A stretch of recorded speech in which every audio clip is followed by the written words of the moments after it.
Hello friends, welcome to सफलता मंत्र। दोस्तों, आज एक बार फिर से आप सभी लोगों के मध्य कुछ इंपॉर्टेंट क्वेश्चंस लेकर के आए हैं जो कि आपके चंद्रयान 3 से संबंधित हैं। इसके पहले दोस्तों, चंद्रयान 3 से जुड़े हुए सभी इसरो के वैज्ञानिक और हमारे देशवासियों को बहुत बहुत धन्यवाद, बहुत बहुत शुभकामनाएं। दोस्तों, ये बहुत ही ऐतिहासिक पल किसी भी देश के लिए होता कि उसके देश का पूरे विश्व में नाम रोशन होता है। और यहाँ पर हमारा चंद्रयान 3 जो था वो चंद्रमा के दक्षिणी ध्रुव पर पहुंच चुका है। सॉफ्ट लैंडिंग करने वाला पहला देश बन चुका है। पिछले मिशन के फेल होने के बाद वैज्ञानिकों ने जो नई तकनीकी के माध्यम से इसे भेजा है, बहुत ही सराहनीय कार्य किया गया। लैंडर और जो आपका रोवर वहां पर भेजा गया है वो आप लोग सामने देख सकते हैं किस प्रकार से। और इसके बारे में जो भी क्वेश्चंस बन सकते हैं जो कि आने वाले आपके सभी एग्जाम्स में पूछे जाएंगे, उन क्वेश्चंस को लेकर आपके बीच में आ चुके हैं। तो एंड तक बने रहिएगा, चैनल को सब्सक्राइब करना मत भूलिएगा। तो दोस्तों, आप लोगों के सामने पहला क्वेश्चन आ चुका है,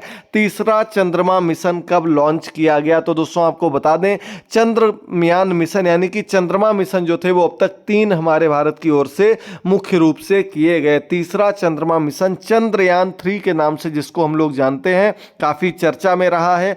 चंद्रयान 3 जो था ये आपका 14 जुलाई 2023 को भारत से लॉन्च किया गया था चंद्रमा के लिए। वहां तक पहुंचने में जो समय लगा, जो चीजें हैं वो सब आपको यहां पर देखने को मिलेंगी।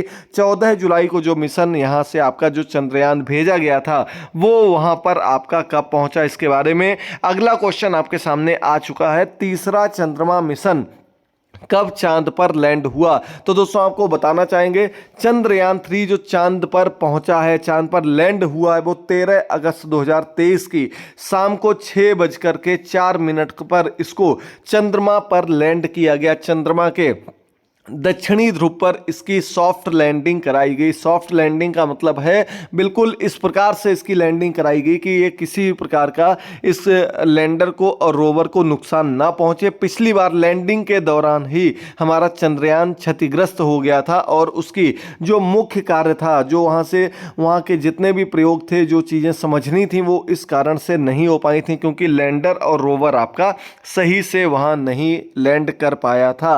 अगला क्वेश्चन बनता है, चंद्रयान 3 मिशन पर जाने वाले यान का पहला हिस्सा क्या कहलाता है? तो दोस्तों, इसके अंतर्गत आपके कुल 3 हिस्से थे।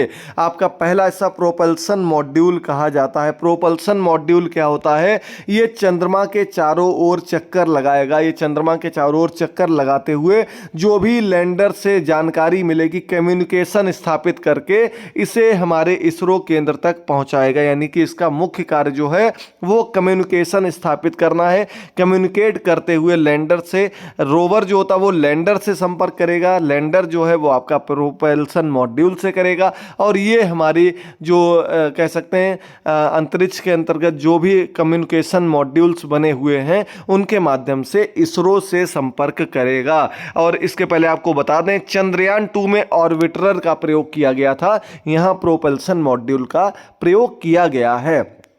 अगला क्वेश्चन है, चंद्रयान 3 कहां से लॉन्च किया गया? इंपॉर्टेंट क्वेश्चन है दोस्तों, 100% आपके पेट के एग्जाम में क्वेश्चन देखने को मिल सकता है। सतीश धवन अंतरिक्ष केंद्र श्रीहरिकोटा में स्थित है, जो कि वहां से 14 जुलाई को चंद्रयान 3 को लॉन्च किया गया था।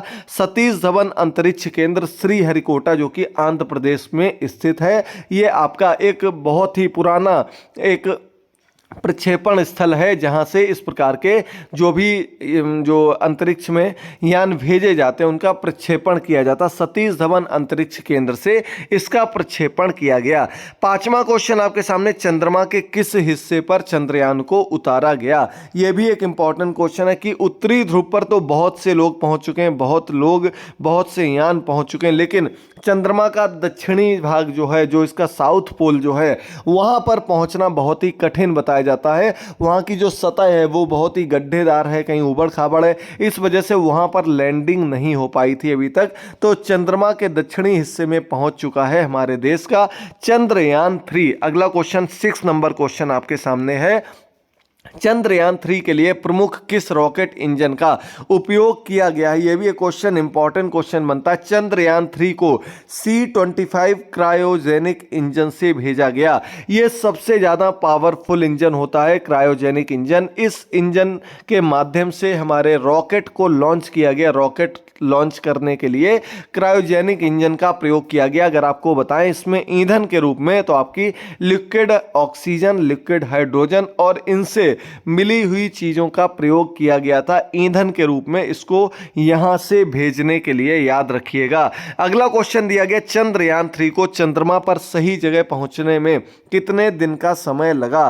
तो आपको बता दें 40 दिन का समय लगा। कुल 40 दिन लगे आपको चंद्रयान को आपके चंद्रमा पर पहुंचने में, लैंड होने में। बताया जा रहा था 42 से 45 दिन का समय लगता है, लेकिन 40 दिन के अंतर्गत हमारा चंद्रयान जो है वो चंद्रमा पर पहुंच गया। अगला क्वेश्चन बहुत ही अच्छा क्वेश्चन है, चंद्रयान 3 मिशन में कुल कितना खर्च हुआ? अगर बात की जाए कुल कितने रुपए खर्च हुए तो लगभग 615 करोड़।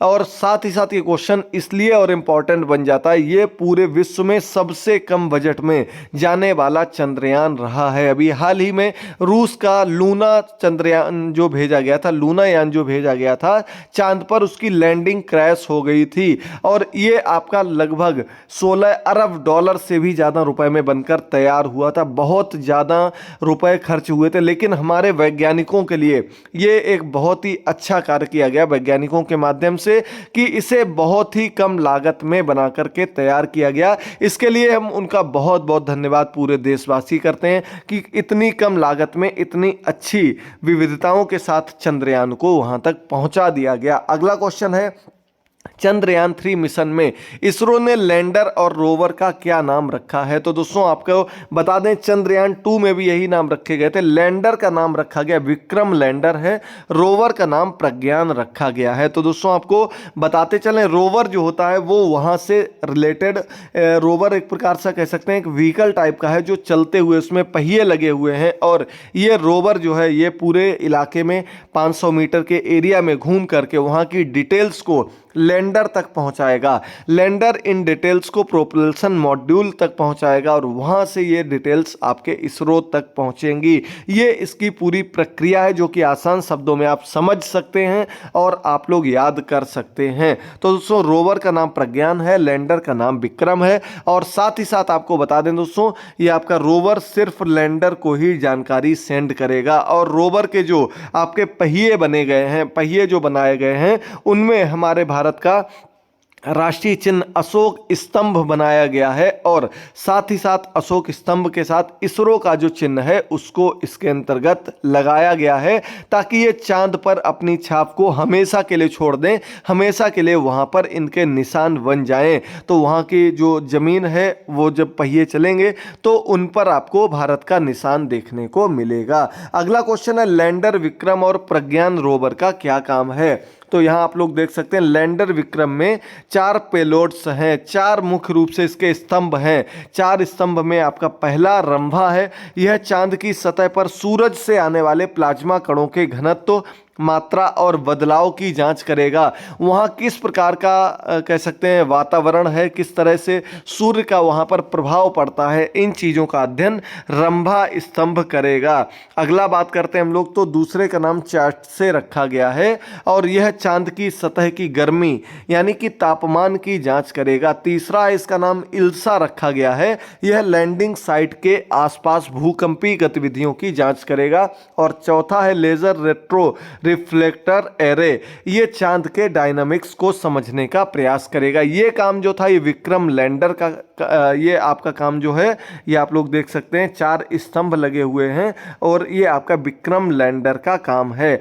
इसके बाद यहाँ पर आप लोग देख सकते हैं जो रोवर है विक्रम लैंडर चांद की सतह पर प्रज्ञान रोवर से संदेश लेगा। इसमें बेंगलुरु स्थित Indian deep space network IDSN में भेजेगा। यानी कि हमने आपको अभी बताया था लैंडर से ही सारे जो भी कम्युनिकेशन किया जाएगा, लैंडर के माध्यम से ही सभी डिटेल्स हमारे इसरो सेंटर पर IDSN सेंटर पर भेजी जाएंगी। जरूरत पड़ने पर इस काम के लिए प्रोपल्सन मॉड्यूल चंद्रयान 2 के ऑर्बिटर की मदद भी ली जा सकती है। आपको पता होगा चंद्रयान 2 का ऑर्बिटर जो है वो अभी भी सही सलामत है। ऑर्बिटर प्रोपल्सन मॉड्यूल का काम क्या होता है, ये चंद्रमा के चारों ओर चक्कर लगाता है, और चूंकि उसका लैंडर और रोवर काम नहीं किया था चंद्रयान 2 का, तो वहां से डिटेल्स नहीं मिल पाई थी। लेकिन अगर प्रोपल्सन मॉड्यूल में किसी प्रकार की कोई समस्या आती है कम्युनिकेशन में, तो वो चंद्रयान 2 के ऑर्बिटर से भी संपर्क कर लेगा और ये आपको डिटेल्स पहुंचाने में